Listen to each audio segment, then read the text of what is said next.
Hey guys, Blake Gallagher here with the Art of the Outdoors, and I'm actually outdoors today to show you a really cool survival trick. You know, you got all kinds of different snares. You got the trigger snare, the pencil snare, you got the spring snare, you got some basic snares. You got all these different types of snares, and it's kind of confusing which one to use. But in my own opinion, using just the ordinary basic snare, all this is just a snare. There's no triggers or mechanisms on it. It's just a plain snare. It's one of the most effective. You know why? Because you can trap all kinds of game with it, specifically small game such as rabbit and squirrel and chipmunk. Those are really good high protein meals you want to get in a survival situation. And so speaking of being in a survival situation and snares, today I'm going to show you how to make a basic snare. Now you're like, okay, yeah, I know how to do that. All I got to do is take some wire and make myself a little snare, tie it to a stick, and bam, I got one. Well, we're not going to use wire today. Even though wire is a very, very effective method of trapping, I'd recommend using wire if you have it. But if you don't have wire and you got paracord, you're going to be a-okay. Because you can use paracord to make a basic snare to trap squirrels and rabbits. It's pretty simple. Now it's a little bit less effective, but if all you got is paracord, you're going to be okay. So you can take out one of the 7 inner strands of paracord and make a simple little snare with that. So today I'm going to show you how to do that. So you guys need to carry paracord on you. I typically have this bracelet on me 24/7. You can make a paracord bracelet, you can make a paracord lanyard, you can make a paracord belt. You can put paracord on your shoelaces, whatever it might be. Right here I got some paracord wrapped around my handle. I've wrapped it in duct tape. Why? Because I can use duct tape for some things. And also duct tape makes a better grip, makes it so the paracord can't come off of my knife. And not only that, duct tape is a very, very good fire tender. And then I got my paracord below it. I got, I think, about 14 feet down there. And so I have additional paracord on my survival machete. And so paracord is a very, very, very nice survival accessory that you'll end up needing in a survival situation. You can build snares, make weapons, and even make a snare. And so that's why I'm here today. I want to show you how to make the awesome snare. Alright, I'm at the root, the base of a big old red oak tree right here. And so this is where I'm going to trap, because a lot of red oak acorns are falling here, and so I see a lot of squirrels in this location. So right here at the base, they come down this little ramp right here, this root that goes into the ground. And so you might see in my hand, I got a good old survival knife, got some 2 small twigs, and then a big old branch. So I'm going to tie the snare onto.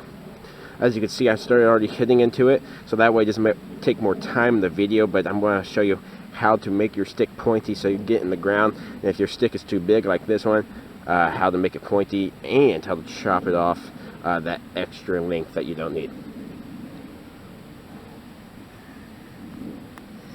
Alright, so this is where I'm going to put it out. I'm going to finish taking this apart. It might take a moment. So you see how I'm doing this? I'm going down, kind of making a point as I break to separate the 2 sticks with this survival machete. That's what I would recommend using for this project. But if you have just an ordinary survival knife or even just a utility knife, that's still better than nothing. About there. I'm going to break it. And now I got myself a point too. And so I broke that off and now I have a point. And I'm going to be putting that in the ground right here. Now I got to cut a groove in right here toward the top. I got 1 inch, leaving about 1 inch right here for space. So I'm going to carve a groove in this maple wood right here. So for the snare where I tie it at is going to stay anchored within there. It doesn't come out. With a squirrel or whatever I'm going to trap, it doesn't come out. So I'm just going to make a circular groove. It might take a moment.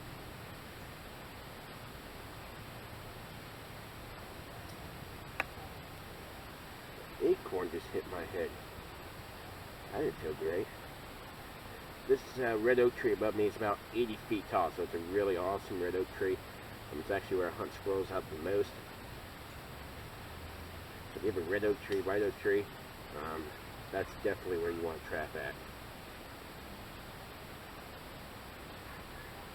If you do not, I would recommend trapping by like an evergreen tree or a very branchy tree.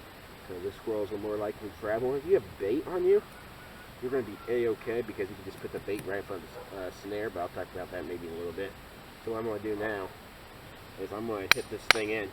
You can use your knife. The ground's nice and wet. Make sure it goes in good. Great, now I'm going to wiggle it back out. So now I know I can put it there. So I got my 2 little sticks. We'll see what I have to do with those in a second.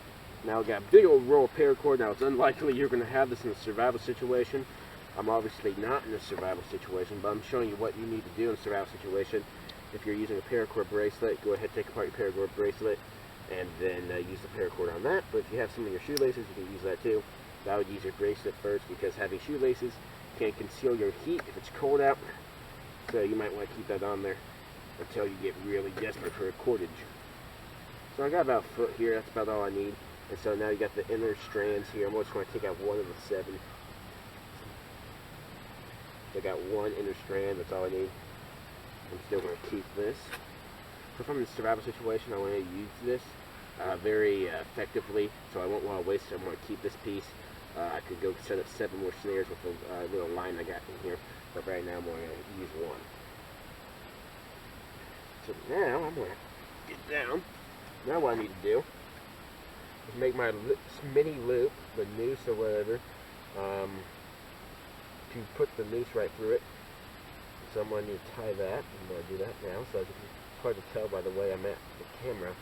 But right now I'm making a little loop. If you've never built a snare, I recommend going back and watching another video of mine, me talking about how to make a normal snare using simply a piece of wire instead of paracord. It's easier and more effective.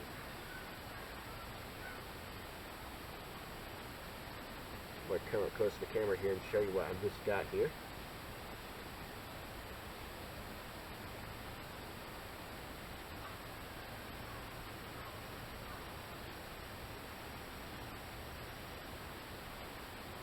Right here I got a little tiny loop. That's where my snare's going to go right through at. So look, I'm all I'm going to do is stick this right through there.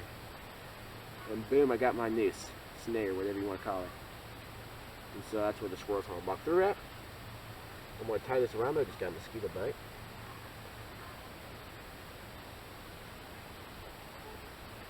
Tie this sucker around here.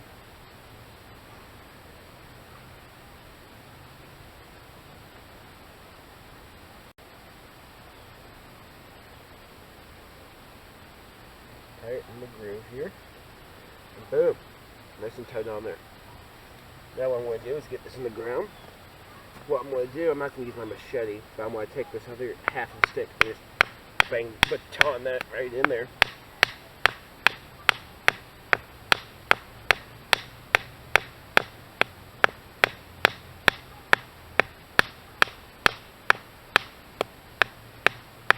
Alright. Get that in there a little better. Okay. Now what the squirrel's going to do, we're going to come down here and run right through this. Now that I got my snare anchored to the ground, I'm going to take my little 2 sticks. Now look, unlike a wire just sit up, this does not, it just falls down. So that's why I have these twigs here. And these twigs are just honeysuckle twigs I found. And I'm just going to push these into the ground as far as I can. And leave about 4 or 5 inches up here. That way, I can get the other one up too.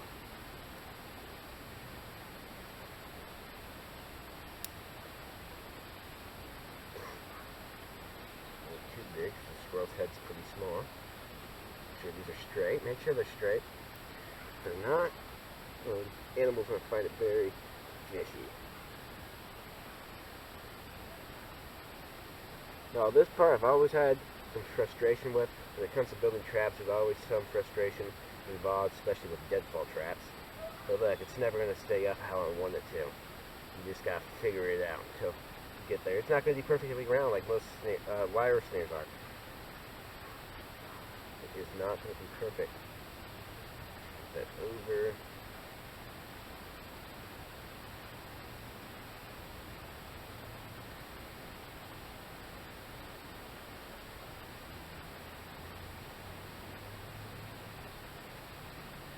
Boom. Now what's going to happen if I'm a little squirrel, let's say this other half of the stick is a squirrel, so I'm walking through, I see food or something on the other side, or I just want to come down, and it will get stuck, and look at me, I cannot get out. So that is how you construct a paracord snare. It's a very effective method. Not quite as effective as the snare wire, as using a wire, but this is all you got, that's okay. There you go, that's how you do it. So I hope this video helped. I'm going to have a picture at the end of this video so you know what the full trap looks like, because I know it's in a difficult angle. And so I appreciate you guys watching. Please subscribe to the channel, and you guys take care.